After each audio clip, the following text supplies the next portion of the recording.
Hello everyone, welcome to Bodhisattva IAS. I am Kumar Manish. आज हम लोग सीएपीएफ का पेपर डिस्कस करने वाले हैं। 19 जुलाई को इसका एग्जाम हुआ है, उस पेपर को देख रहे हैं। ठीक है। दिस टोटल 125 क्वेश्चन है ऐसे सीएपीएफ में। इसमें अगर साइंस साइंस एंड टेक्नोलॉजी और environmental science and technology is also related current affair, इसका प्रोपोर्शन देखोगे तो मोर देन 50। ठीक है, अब समझ में आ रहा है हम क्या बोल रहे हैं आपसे। 125 में मोर देन आपका साइंस एंड टेक्नोलॉजी और एनवायरमेंटल साइंस से रिलेटेड है, तो थोड़ा इस एरिया का इंपॉर्टेंस को समझ। हम लोग आज जो स्टार्ट कर रहे हैं, हम लोग बेसिक साइंस वाला क्वेश्चन पहले देख रहे हैं, फिर साइंस एंड टेक्नोलॉजी और एनवायरमेंटल साइंस का जो related question also related to current affair, उसको देखेंगे। ठीक है, तो पहले हम लोग बेसिक साइंस से जो क्वेश्चन है उसका बात कर रहे हैं। क्वेश्चन नंबर 96 से चालू है, लगातार शुरू में बेसिक साइंस का ही क्वेश्चन हुआ है। चलिए स्टार्ट कर रहे हैं हम लोग। विच one of the following statement about the arteries is not correct. ठीक है, आर्टरीज और वेन से रिलेटेड है, इजी क्वेश्चंस में आएगा ये सब। ठीक है, आर्टरीज अगर समझने का कोशिश करोगे, डेफिनेशन क्या है आर्टरीज का? Which carry the blood away from the heart. ठीक है, उसी को बोलते हैं, हार्ट से ब्लड को जो ले जाता है उसको क्या बोलते हो? आर्टरीज। ठीक है, तो फिर वेन क्या होता है? जो हार्ट की तरफ ले जाता है, मतलब veins carries the blood from body to the heart. ठीक है, तो बॉडी ऑर्गन से जो बैक टू द हार्ट लेके जाता है उसी को वेन्स कहते हैं। कॉमन सेंस वाला बात की, हार्ट से जो ब्लड पूरे बॉडी में दिया, क्या बोले? आर्टरीज। और जो पूरे बॉडी से वापस हार्ट में लेके आया दस ब्लड को, उसको बोले वेन।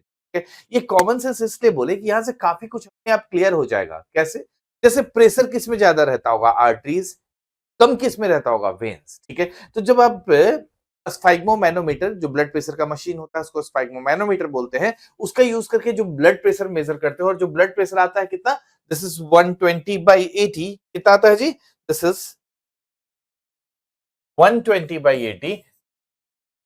कि क्या होता है? एमएम ऑफ एचजी में होता है। तो ये 120 किसका प्रेशर हो रहा है? आर्टरीज का। और 80 किसका हो रहा है? This is for the veins. ठीक है, तो जहां प्रेशर ज्यादा होगा उसका वॉल थिकर होगा कि थिनर होगा? सोच के देखना। ठीक है, तो जिसका प्रेशर ज्यादा है, तो आर्टरीज का प्रेशर क्या है? आर्टरीज का प्रेशर क्या है?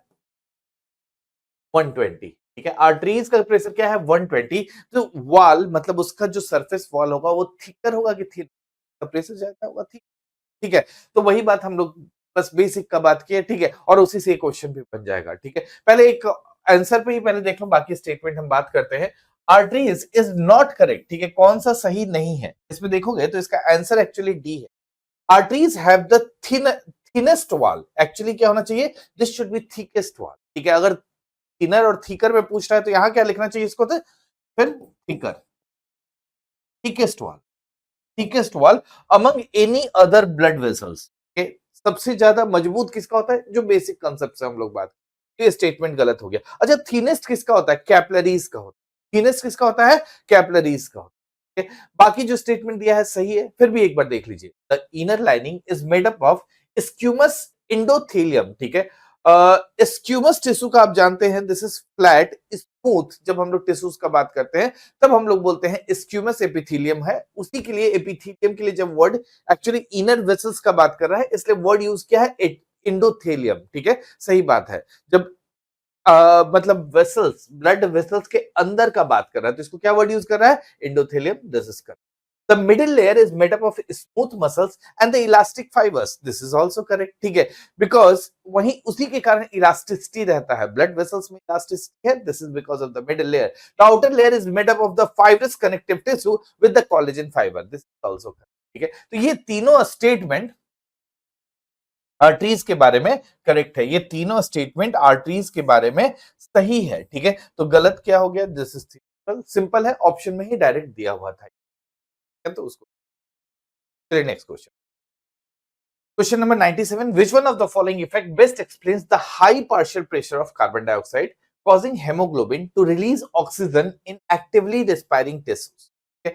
कुछ इफेक्ट दिया है, इसको समझने का कोशिश। जब देखो, पहले कोई टिश्यू जब एक्टिवली रेस्पायरिंग होगा तो इसका मतलब क्या होगा? ज्यादा कार्बन डाइऑक्साइड प्रोड्यूस करेगा। बात समझ रहे हैं?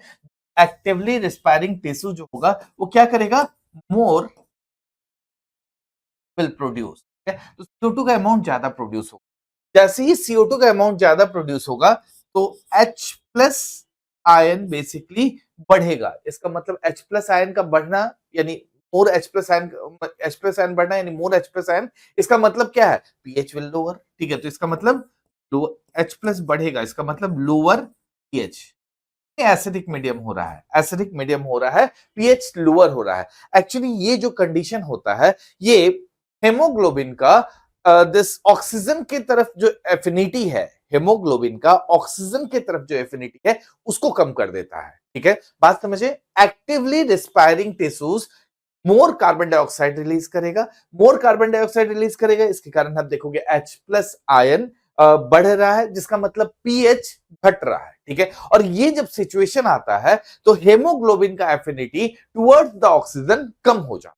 ठीक है, अब इस केस में क्या होगा? जब कम होगा ऑक्सीजन का एफिनिटी हेमोग्लोबिन का, इसका मतलब करना क्या चाह रहा है कि ऑक्सीजन को जहां जरूरत है वहां पर रिलीज होना चाहिए। तो ये प्रोसेस ऑक्सीजन को रिलीज करता है जहां ज्यादा जरूरत है। ठीक है, एक्टिवली रिस्पायरिंग टिश्यूज का बात कर रहा है, मतलब रेस्पिरेशन रेट हाई है, उस केस में हम बात कर रहे हैं। तो ऑक्सीजन को रिलीज कर रहा है कि जहां ज्यादा जरूरत है वहां पर उसका यूज हो सके।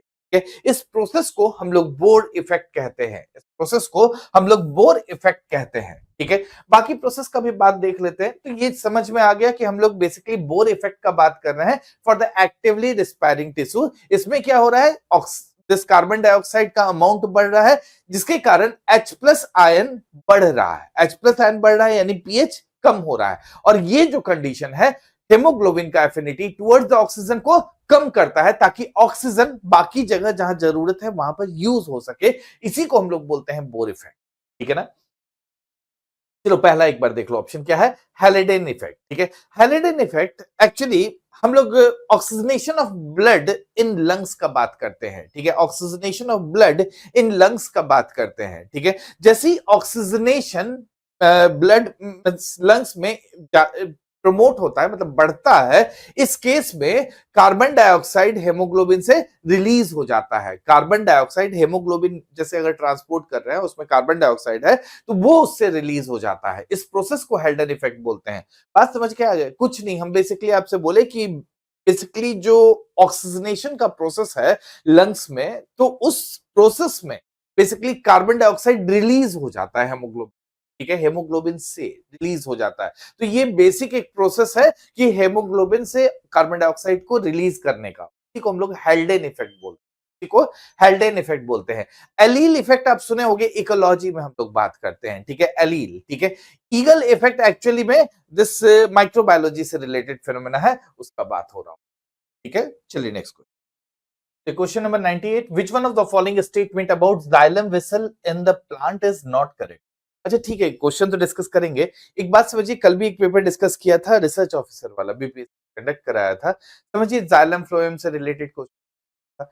कहीं ना कहीं जब आप कुछ क्वेश्चंस लगातार बनाने लगेंगे ना, तो आपको ये समझ में आ जाएगा कि ठीक है, कहीं ना कहीं टॉपिक ढेर सारा क्वेश्चन। कल भी हम लोग मिल्क का बात किए थे, लार्जेस्ट, कल नहीं परसों, मतलब लास्ट टू लास्ट क्लास में देखे थे कि मिल्क का प्रोडक्शन में इंडिया सबसे आगे है, उसका भी क्वेश्चन है। ठीक है, तो काफी क्वेश्चंस रिपीट एक दूसरे, हालांकि सीएपीएफ में और बीपीएससी के कोई रिलेशन तो है नहीं, फिर भी देखोगे questions.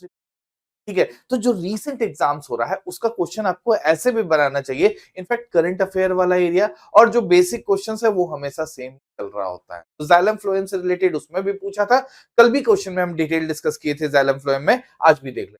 Which one of the following statement about the xylem vessel in plant is not correct? अच्छा, सही नहीं है वो पूछ रहा है। चलो पहला है, xylem vessels have lignified cell wall. देखो, लिग्निफाइड मतलब जिसमें लिग्निन होता है। लिग्निन बेसिकली उसको स्ट्रक्चरली मजबूत बना रहा होता है। ठीक है, जिसमें लिग्निन होगा वो, तो लिग्निफाइड का मतलब हम बोल रहे हैं जिसमें लिग्निन होगा। ठीक है, जिसमें लिग्निन होगा वो उसको स्ट्रॉन्ग बना रहा होगा। तो जाइलम एक्चुअली में हम लोग डेड टिश्यूज का बात करते हैं, जो कि स्ट्रक्चरल स्ट्रेंथ देता है, बेसिक बात है ये। ठीक है, तो दिस स्टेटमेंट इज करेक्ट। ठीक है, नॉट करेक्ट पूछ रहा है। Phloem sieve tube are identical to the xylem vessels in structure. ठीक है भाई, जब सीव ट्यूब आइडेंटिकल हो जाएगा जाइलम वेसल के, तो फिर क्या ही मतलब है, यानी ये स्टेटमेंट करेक्ट नहीं है, ये स्टेटमेंट करेक्ट नहीं है। ठीक है, नेक्स्ट देखिए, dead xylem vessels provide structural support to plant. यही बात तो हम पहला में भी बोले थे, इसका मतलब ये भी सही है। Water is transported through xylem vessel, ये तो बच्चा वाला बात है, कल भी हम लोग देखे थे, एक बार फिर सुन लो।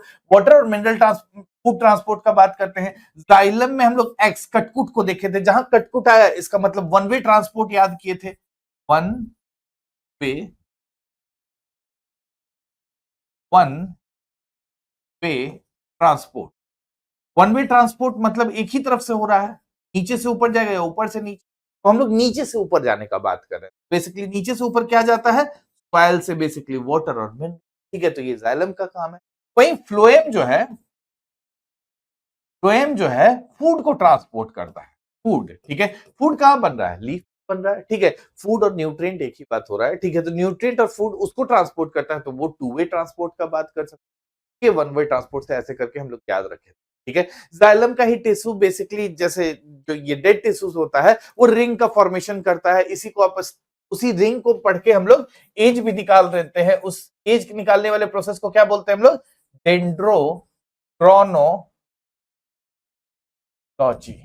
डेंड्रोक्रोनोलॉजी, ठीक है। जो जाइलम का राउंड राउंड रिंग होता है ना, उसी को काउंट करके हम लोग, एनुअल रिंग होता है, उसी को काउंट करके हम लोग प्लांट्स का एज भी निकाल लेते हैं, ठीक है। फ्लोएम जब पढ़ते हो तो फ्लोएम में हम लोग सीव ट्यूब और कंपेनियन ट्यूब का बात करते हैं, ठीक है, यहां पर उसी के बारे में बोला है, फ्लोएम फ्लोएम सीव ट्यूब। देखो इससे रिलेटेड फ्लोएम और इन सब का जो बात कर रहे हैं, एक बार काफी अच्छा क्वेश्चन यूपीएससी में पूछा था, ठीक है, कि बेसिकली सबसे एडवांस स्ट्रक्चर जब एंजियोस्पर्म और जिम्नोस्पर्म इस तरह का कंपैरिजन करोगे ना, सुन लो अगर पढ़े नहीं हो तो एक बार देख लेना, एंजियोस्पर्म जिम्नोस्पर्म इस तरह का, उस पेरिडोफाइट्स इन सब में, तो उसमें कंपैरिजन किया हुआ था, ठीक है, तो उसमें सबसे एडवांस स्ट्रक्चर स्टीव ट्यूब का बात किया था, मतलब सब एंजियोस्पर्म में क्या अलग होगा, ठीक है, एंजियोस्पर्म में क्या अलग होगा, बोलोगे सीव ट्यूब, ठीक है, कौन सा, ये जो सीव ट्यूब लिखा है, ठीक है, तो ये सबसे एडवांस फीचर है जो कि एंजियोस्पर्म में प्रेजेंट होता है, सबसे एडवांस फीचर है जो एंजियोस्पर्म में प्रेजेंट होता है। अच्छा क्वेश्चन था सीव ट्यूब, ठीक है, तो इस तरह का क्वेश्चन ऑलरेडी पहले भी। नेक्स्ट क्वेश्चन में चले, question number 99, which one of the following is considered as the basic structural element of all life form? ये तो सिंपल क्वेश्चन है, क्या होगा आंसर, कार्बन, ठीक है। देखो कार्बन का प्रॉपर्टी आप समझते हो, उसके पास टेट्रावैलेंसी का प्रॉपर्टी है, ठीक है, दिस कैटेनेशन का प्रॉपर्टी है, इन सब के कारण मिलियंस ऑफ ऑर्गेनिक कंपाउंड्स बनाता है, मिलियंस ऑफ ऑर्गेनिक कंपाउंड्स बनाता है, ठीक है। जैसे मेजर बायोमोलिक्यूल्स ले लो, कार्बोहाइड्रेट का बात कर लो, कार्बन है, प्रोटीन का बात कर लो, कार्बन है, लिपिड या न्यूक्लिक एसिड किसी का भी बात करते हो तो उसमें कार्बन है, ठीक है। तो मतलब जितना भी आप ऑर्गेनिक मॉलिक्यूल्स का जनरली बात करते हैं, सबका बेसिक फ्रेमवर्क कौन बना रहा है, कार्बन, तो इसका आंसर क्या हो जाएगा। Question number 100, which one of the following plant hormone promotes stomatal closure during the drought, यानी ड्रॉट कंडीशन में कौन सा प्लांट हार्मोन काम करता है। प्लांट हार्मोन का क्वेश्चन इजी होता है, समझे, दो पार्ट में हम लोग प्लांट हार्मोन को डिवाइड करते हैं, जैसे प्लांट ग्रोथ प्रोमोटर्स हो जाता है और प्लांट ग्रोथ इनहिबिटर्स होता है। प्लांट प्रोमोटर्स का बात करोगे तो सबसे पहले लिखने का जरूरत है, देखिए प्लांट ग्रोथ प्रोमोटर्स का बात करोगे तो हम लोग ऑक्सिन का बात करते हैं, ऑक्सिन का मतलब ही होता है टू ग्रो, ठीक है, तो ऑक्सिन यहां दिया है, उसका मतलब होता है ग्रो, तो ग्रोथ में पार्टिसिपेट करता है। और भी यूजेस है, उतना हम डिटेल पे नहीं जा रहे हैं, जैसे आपका this auxin also use as a herbicide, ठीक है, तो हर्बिसाइड के रूप में भी हम लोग यूज करते हैं, पैर्थेनोकार्पी के लिए भी हम लोग ऑक्सिन का यूज करते हैं, ठीक है। नेक्स्ट हम लोग जिब्रेलिन्स का बात करते हैं, ये प्रोमोटर्स है, प्लांट ग्रोथ प्रोमोटर्स, प्रोमोटर्स, ठीक है, प्लांट ग्रोथ प्रोमोटर्स और इनहिबिटर्स दो पार्ट में डिवाइड करते हैं, ठीक है। तो दूसरा कौन सा है, जिब्रेलिन्स, ठीक है। जिब्रेलिन्स याद रखोगे, जर्मिनेशन जिब्रेलिन्स, एक जैसा लग रहा है वर्ड, जर्मिनेशन और जिब्रेलिन एक जैसा लग रहा है, तो it helps in the germination, ठीक है। एक यूज ये है, हेल्प्स इन द जर्मिनेशन, दूसरा यूज हम लोग बोलते हैं साइज इंक्रीज करता है, ठीक है, जैसे शुगर केन का साइज इंक्रीज करना है, शुगर केन मतलब स्टेम का साइज इंक्रीज करना है या किसी फ्रूट का साइज इंक्रीज करना है, तो उसमें हम लोग जिब्रेलिन का स्प्रे करते हैं, ठीक है। नेक्स्ट साइटोकाइनिन, साइटोकाइनिन, ठीक है, साइटो मतलब सेल का बात कर रहा है, काइनेसिस मतलब डिवीजन, तो नॉर्मल सेल डिवीजन का बात कर रहा है। लेकिन एक बात बताओ, सेल डिवीजन होगा तो ग्रोथ होगा ना, सेल डिवीजन होगा तो ग्रोथ होगा, तो उस ग्रोथ कौन करा रहा था, ऑक्सिन, यानी साइटोकाइनिन मतलब works with the help of auxin, तो यहां पर हम लोग सिनर्जिज्म का बात करते हैं, तो इससे रिलेटेड क्वेश्चन पूछता भी है, सिनर्जिज्म में कौन एक्ट करता है, साइटोकाइनिन, विथ ऑक्सिन, ठीक है। यानी जितना भी स्टेम का मोटा होना है, ठीक है, बाकी जितना भी लैटरल ग्रोथ इन सब का बात करते हो वो कौन कराता है? This is cytokinin. Auxin actually apical dominance देता है, ये लैटरल ग्रोथ, स्टेम का डेवलपमेंट, ये सब के लिए काम करता है साइटोकाइनिन, ठीक है। एक नेक्स्ट होता है ट्राउमेटिन। ट्राउमेटिन, ठीक है, यानी किसी भी तरह का प्लांट इंजरी हो रहा है, किसी भी तरह का प्लांट में इंजरी हो रहा है तो उसको कौन फिल करता है?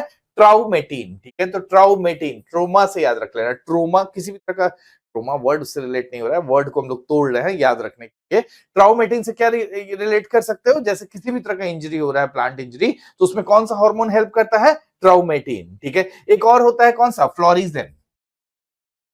फ्लोरिजेन, फ्लोरिजेन क्या होता है जी?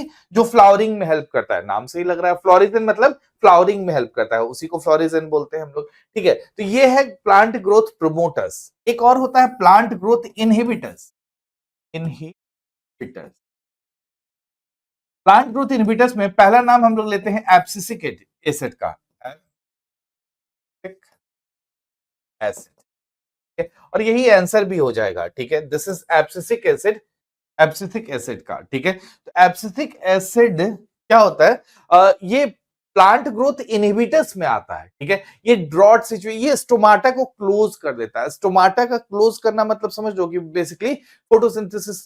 तो ये कब? जैसे मान लो वाटर स्ट्रेस सिचुएशन है, तो वाटर स्ट्रेस सिचुएशन में जरूरी है कि स्टोमाटा को हम लोग क्लोज करें, ठीक है। तो ये काम कौन करता है? This is abscisic acid. इसको स्ट्रेस हार्मोन टाइप का भी वर्ड दिया जाता है प्लांट में। ये स्ट्रेस हार्मोन का भी यहाँ पे नहीं लिखा है ना क्वेश्चन में, ड्रॉट स्ट्रेस लिखा है, stress hormone in the plant, इस तरह का भी बात करता है, ठीक है। या फिर ड्रॉट टॉलरेंस हार्मोन भी पूछेगा तो भी बोलोगे एब्सिसिक एसिड, ठीक है।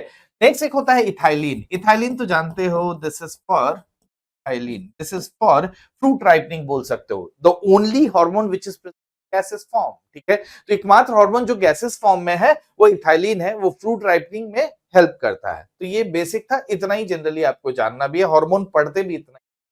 Question 101, which of the following statement about nuclear fuel are correct, ठीक है। न्यूक्लियर फ्यूल के बारे में पूछता है, इजी क्वेश्चंस में आता है, न्यूक्लियर फ्यूल क्या ही पूछ, ठीक है। Spent fuel is highly radio active. अच्छा, जिस फ्यूल यूज हो चुका है उसके बारे में बोल रहा है, of course they are highly radioactive. इसलिए तो देखते हो ना, न्यूक्लियर वेस्ट का डिस्पोजल भी हमारे लिए अपने आप में पता है, ठीक है। तो बेसिकली जो यूज हो चुका है, स्पेंट फ्यूल मतलब जो फ्यूल यूज कर चुके हैं, उसके बारे में बोल रहा है कि they are highly radioactive. इसमें कोई दिमाग नहीं लगा, कॉमन से रेडियो एक्टिव है।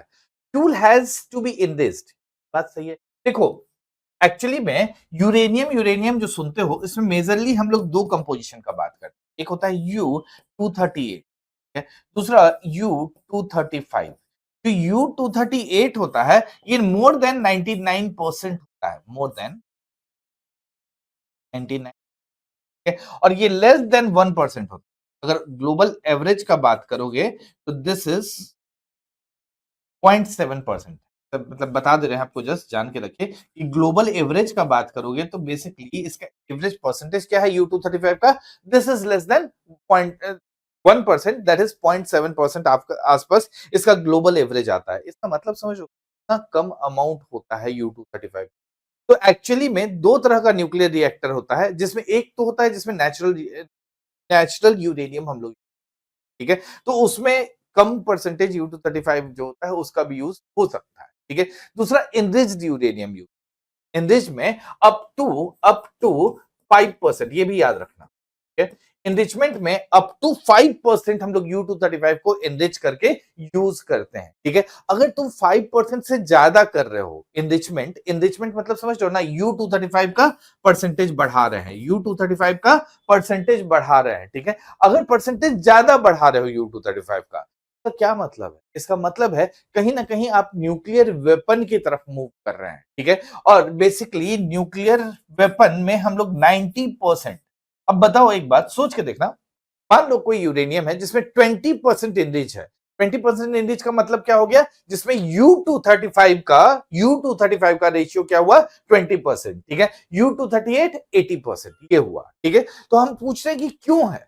बात है कि उसका यूज क्या है। उसका यूज आइदर तुम फ्यूल की तरह से कर सकते हो या वेपन की तरह से कर सकते हो। फ्यूल की तरह तब यूज करोगे जब उसका परसेंटेज लेस देन 5% हो, ठीक है, और वेपन की तरह तब यूज करोगे जब 80 टू 90, जनरली 90% ही हम लोग बोलते हैं, तो 90% तक, यानी वो प्रोसेस। ठीक है, तो ये अपने आप में एक सवाल खड़ा करता है जब आप इनरिच करते हो यूरेनियम को जरूरत से ज्यादा, तो ठीक है, कि उसको कहीं यूज हम लोग न्यूक्लियर वेपन के लिए तो नहीं कर रहे हैं, ठीक है, उसके लिए ये समझ गए, ये जानना जरूरी है। ठीक है, तो fuel has to be enriched, of course it is. ठीक है, failure of control system can lead to the melt down.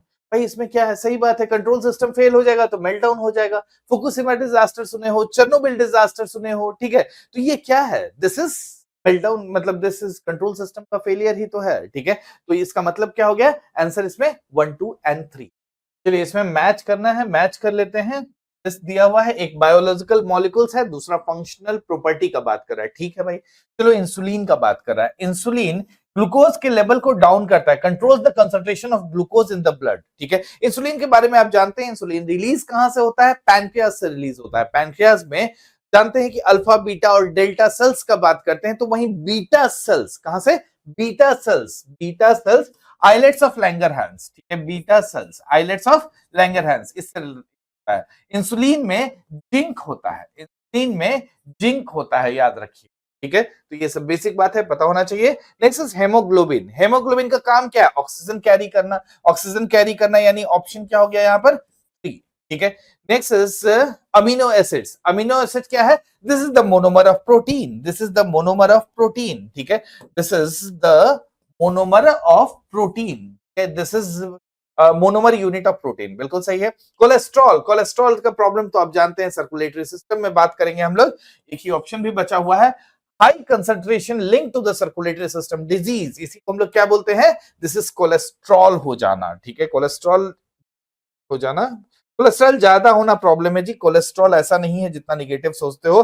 Cholesterol बढ़ जाना प्रॉब्लम है, अदरवाइज कोलेस्ट्रॉल जरूरी भी है, जैसे विटामिन डी के सिंथेसिस में भी कोलेस्ट्रॉल का अपना यूज है। ठीक है, तो कोलेस्ट्रॉल इंपॉर्टेंट होता है, लेकिन जब लेवल बढ़ जाता है तो प्रॉब्लम होता है। तो बेसिकली हाई कंसंट्रेशन लिखा है, नॉर्मल नहीं है, high concentration link to the circulatory system disease. इस केस में वो लंप्स का फॉर्मेशन करने लगता है, लंप्स करेगा तो बेसिकली प्लेक्स डिपॉजिट हो जाएगा, जिसके कारण ब्लड के फ्लो में प्रॉब्लम हो जाएगा। Question number 103, with reference to fossil fuel consider the following statement. चलो कंसीडर कर लेते हैं। Coal is the most abundant fossil fuel and has the high specific heat and the energy density. बात तो सही है, इसलिए हम लोग यूज करते हैं, this is most abundant fossil fuel and high specific energy and energy density. सही है, यस। ठीक है, the action of heat and the pressure changes the plant matter, यहां तक तो सही है, in stages from anthracite to bituminous to this lignite coal. गलत हो गया ना, एक्चुअली क्या होना चाहिए, देखो कोल जो प्रिकर्सर ऑफ कोल होता है उसको क्या बोलते हो, पीट। पीट के बाद क्या आता है, लिग्नाइट। लिग्नाइट के बाद आप सेमी बिटुमिनस बोलो या डायरेक्टली बिटुमिनस, मतलब दो स्टेज में भी डिवाइड किया रहता है, सेमी बिटुमिनस एंड बिटुमिनस, हम डायरेक्टली बिटुमिनस। बिटुमिनस के बाद सबसे अच्छा क्वालिटी ऑफ कोल कौन सा होता है, एंथ्रासाइट। एंथ्रासाइट, देखो ये जो डिवीजन है on the basis of carbon percentage है। ठीक है, तो जैसे जैसे आप आगे बढ़ोगे इसमें कार्बन परसेंटेज बढ़ता है, तो एंथ्रासाइट में 90% से ज्यादा हम लोग कार्बन का बात करते हैं, तो वो होता है एंथ्रासाइट। ठीक है, तो ये स्टेटमेंट गलत हो गया क्योंकि ऑर्डर गलत दिया है, अदरवाइज यहां तक सही, इन यहां तक सही दिया है। The action of heat and pressure changes the plant matter to coal, अगर बात करेंगे तो दिस इज करेक्ट। ठीक है, तो इसका आंसर कौन सा हो जाएगा, एक स्टेटमेंट करेक्ट है, दूसरा गलत है, तो आंसर हो जाएगा one only. Question number 104, which one of the following statement is correct. देखो, the number of electrons in alpha particle is 2, number of electrons in alpha particle is 2, ये गलत है जी। ठीक है, अल्फा पार्टिकल क्या होता है, this is helium nucleus, helium nucleus. ठीक है, जब हीलियम न्यूक्लियस का बात करो तो न्यूक्लियस में बेसिकली इलेक्ट्रॉन आएगा ही कहां से। ठीक है, तो ये स्टेटमेंट ऐसे भी गलत हो जाता है, यानी इसके पास जीरो इलेक्ट्रॉन होता है। कितना अल्फा पार्टिकल के पास इलेक्ट्रॉन होता है, जीरो इलेक्ट्रॉन होता है। The coordination number of EDTA is 6, this is actually correct. ठीक है, एक्चुअली में ईडीटीए हेक्साडेंटेट है। ठीक है, ईडीटीए जो है दिस इज हेक्सा हेक्साडेंटेट।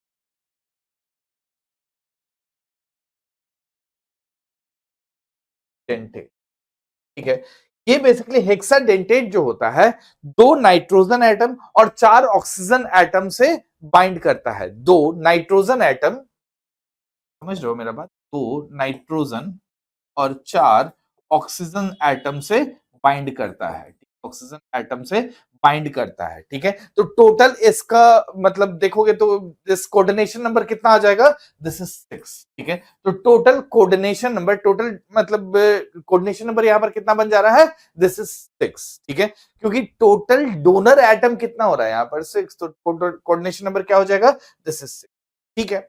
हम समझते हैं, मान लो ये स्टेटमेंट आपको नहीं आता, थोड़ी देर के लिए ये भी, ठीक है।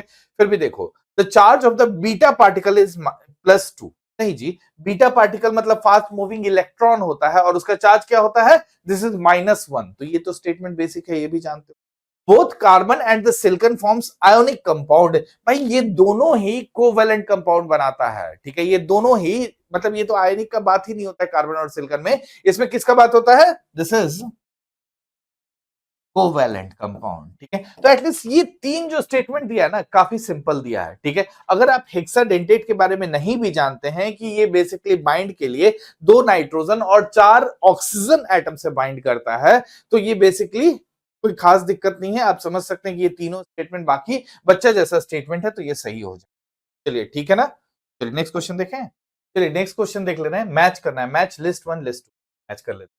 इधर दिया है कंस्टिट्यूएंट ऑफ पेंट्स और इधर एग्जांपल, ठीक है। चलो पहले बात कर रहा है पिगमेंट्स का, ठीक है।